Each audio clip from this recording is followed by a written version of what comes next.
É dia 10 de abril de 1912, um dia ensolarado de primavera. Você é um dos passageiros de primeira classe a bordo do Titanic, no momento em que o navio está prestes a partir de Southampton. Imagine a emoção de todos, o ar fresco da primavera, os sons do mar. Você está passeando pelo deck mais alto do Titanic quando vê vários botes salva-vidas. Ao começar a contar os barcos, lembra-se da capacidade do navio, um pouco mais de 3.000 pessoas. Espere, mas há botes salva-vidas suficientes para todos a bordo? Vamos analisar os números. O Titanic poderia transportar um total necessário de 64 botes salva-vidas, número que facilmente teria ajudado a salvar todos os passageiros a bordo. O projetista-chefe Alexander Carlisle planejava equipar o navio com 48 botes salva-vidas, mas o Titanic acabou ficando com apenas 20.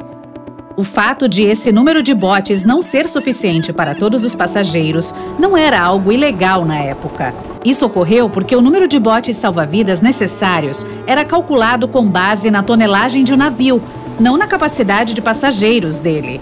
Falando no Titanic, esse número de botes foi escolhido por razões estéticas, para fazer com que os convéses parecessem menos lotados para os passageiros da elite e de classe alta do navio. Depois que a decisão final sobre os botes salva-vidas foi tomada, Carlisle deixou o emprego. Os passeios dos passageiros nos convéses do Titanic eram agradáveis aos olhos, mas, no final, valeram a pena?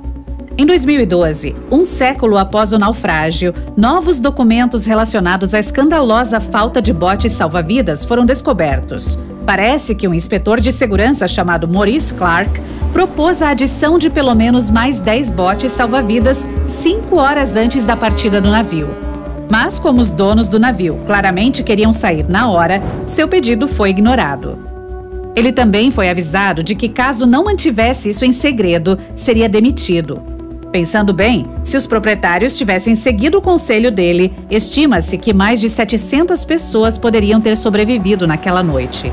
Os 20 botes salva-vidas que você contou, aqueles que realmente chegaram a bordo, poderiam transportar apenas 1/3 dos passageiros, mesmo com capacidade total.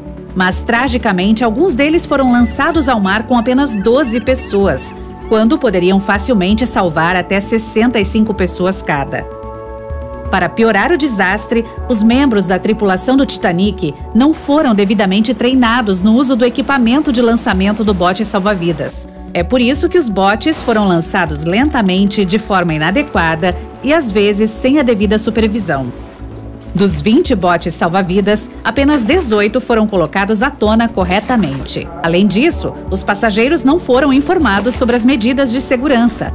Um treinamento para os botes salva-vidas deveria ter ocorrido no dia 14 de abril, mas o capitão acabou cancelando o evento.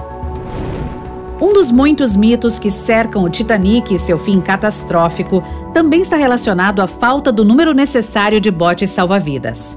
Não havia nenhuma lei marítima na época que dissesse que mulheres e crianças deveriam entrar primeiro nos botes salva-vidas, mas era um costume universalmente aceito em situações como um naufrágio. Pouco depois de o Titanic ter afundado nas águas geladas do Atlântico, rumores começaram a se espalhar. Diziam que alguns homens desesperados recorreram a se vestir de mulher naqueles momentos finais antes da meia-noite de 14 de abril de 1912. Eles queriam um lugar nos botes para ter a chance de salvar suas vidas. Ao mesmo tempo, há pouca ou nenhuma evidência de que passageiros do sexo masculino do Titanic tenham realmente feito isso. De qualquer forma, o que aconteceu com aqueles 20 botes salva-vidas que estavam a bordo do Titanic depois que o navio atingiu o iceberg? O que sabemos é que todos esses barcos foram lançados entre 00:40 e 2:15, com um total de 718 pessoas a bordo. No momento em que foram resgatados pelo navio RMS Carpathia por volta das 4 horas do mesmo dia, apenas 705 pessoas ainda estavam vivas. A tripulação do RMS Carpathia levou mais de 4 horas e 30 minutos para resgatar todos os passageiros e 13 dos botes salva-vidas.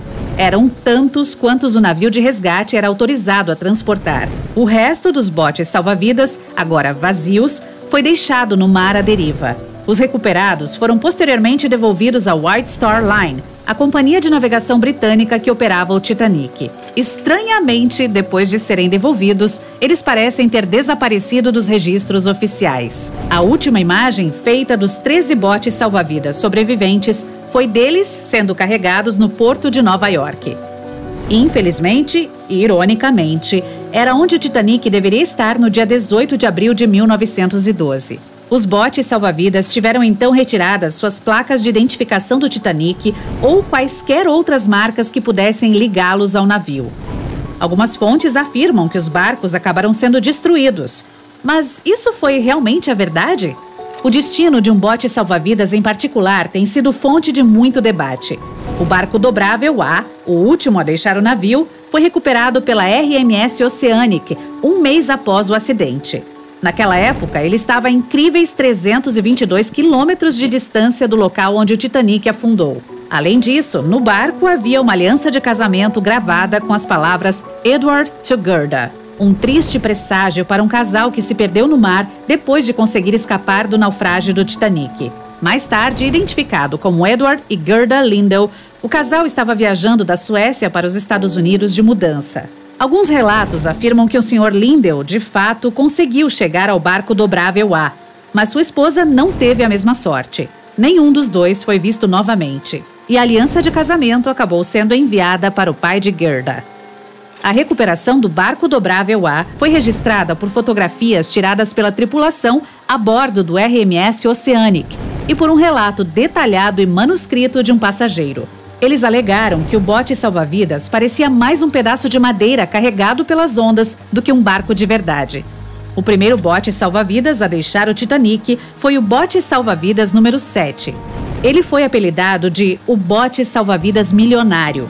Há rumores de que os 12 passageiros a bordo podem ter subornado a tripulação para remar em segurança em vez de permitir que outros saltassem para dentro. Em 2015, alguns dos itens recuperados desse bote salva-vidas, incluindo um menu de almoço, um bilhete e uma carta de um dos passageiros, foram leiloados por até $70 mil por um leiloeiro de Nova York. Logo após a catástrofe do Titanic, tornou-se obrigatório que todos os navios fossem equipados com botes salva-vidas suficientes para transportar todos os passageiros e tripulantes. É mais provável que os botes salva-vidas do Titanic, sendo equipamentos relativamente novos na época, tenham sido reformados para ser usados em outros navios, como o RMS Olympic, que era o irmão mais velho do Titanic. Alguns deles podem ter sido vendidos para coleções particulares ou até mesmo deixados para apodrecer. Afinal, eram vistos como peças de azar, e a maioria das pessoas não estava disposta a usá-los de novo em outros navios. Infelizmente, todas as informações sobre seu paradeiro são difíceis de confirmar agora. Nenhuma declaração oficial dos proprietários dos botes salva-vidas foi dada após o resgate. Mas embora nada pareça ter sobrado dos botes originais, algumas réplicas em tamanho real existem em exposições em museus em Falmouth, Inglaterra e Belfast, na Irlanda do Norte. Um dos poucos botes salva-vidas da White Star Line não pertencia de fato ao Titanic, mas ele tinha uma conexão impressionante com o navio amaldiçoado. Esse barco é o bote salva-vidas 6, restaurado do RMS Oceanic, que ajudou a recuperar o bote salva-vidas dobrável C do Titanic. Dizia-se que ele era de propriedade de um colecionador particular, mas assim como acontece em relação aos botes salva-vidas do Titanic, não sabemos nada sobre sua localização hoje. Quanto às placas de identificação e outras marcas dos botes salva-vidas, a White Star Line parece tê-las guardado. Alguns desses itens foram posteriormente leiloados e vendidos para colecionadores interessados. Até Rick Springfield supostamente comprou uma das placas de identificação. Uma placa de identificação em particular já estava faltando quando os funcionários da White Star Line chegaram aos botes salva-vidas. Era do bote salva-vidas número 8, que havia sido levado por um marinheiro chamado Thomas Jones. Mais tarde, ele presenteou outro sobrevivente do Titanic, a Condessa de Rhodes, com uma carta, reconhecendo o vínculo que eles formaram na noite do naufrágio. Você pode encontrar outros itens semelhantes em exibição em diferentes museus, como no Larne Museum and Art Centre, na Irlanda do Norte, ou no Worcester City Art Gallery and Museum. Alguns especialistas afirmam que mesmo que houvesse mais botes salva-vidas a bordo do Titanic, simplesmente poderia não ter dado tempo suficiente de lançar todos eles, de tão grave que foi o impacto.